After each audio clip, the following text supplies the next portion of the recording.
Schools எல்லாம் reopen ஆக போகுது. ஸோ பேகு ஷூஸ்லாம் நம்ம ரெடி பண்ணணும். ஸோ இந்த மாதிரி அழுக்கான பேகு ஷூஸ்லாம் வந்து கை வலிக்காமல் எப்படி நம்ம வாஷ் பண்ணலாம், அதை பற்றி தான் இந்த வீடியோக்குள்ளே பார்க்க போகிறோம். வாங்க வீடியோக்குள்ளே போகலாம்.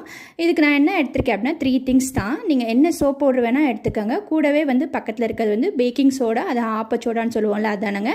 அப்புறம் வந்து வினிகர். இந்த 3 பொருளை வச்சு நம்ம ஈஸியாக க்ளீன் பண்ணலாம். ஸோ இந்த மாதிரி தண்ணி ஊற்றிக்கோங்க. தண்ணி ஊற்றிட்டு நம்ம எடுத்து வச்ச வினிகர் அதில் ஊற்றிடுங்க. கூடவே நம்ம எடுத்து வச்ச பேக்கிங் சோடாவையும் அந்த சோப் பவுடரையும் அதில் போட்டு நல்லா வந்து பேகை வந்து நல்லா ஊற வைங்க. அதாவது ஒரு நாள் நைட்டு ஃபுல்லாக ஊற வைங்க. நல்லா இது மாதிரி ஊற வச்சதுக்கப்புறம் நீங்கள் வந்து எடுத்து ஜஸ்ட்டு ப்ரஷ் பண்ணால் மட்டும் போதும். இல்லை தேவைன்னா வந்து லைட்டாக சோப் போட்டுக்கோங்க. போட்டதுக்கப்புறம் நல்லா வாஷ் பண்ணதுக்கப்புறம் அதே பேக்கை பாருங்கள் எப்படி வந்து நல்லா க்ளீன் ஆகிருக்குன்னு பாருங்கள். ஒரு பழைய பேகு அழுக்க எதுவுமே இருக்காது. ஸோ இதே டெக்னிக்கை வந்து நீங்கள் ஷூஸ்க்கும் யூஸ் பண்ணலாம். அதே மாதிரி ரொம்ப அழுக்கான யூனிஃபார்முக்கு யூஸ் பண்ணலாம். லஞ்ச் பேக்கு யூஸ் பண்ணலாம். ஸோ யூஸ் பண்ணிவிட்டு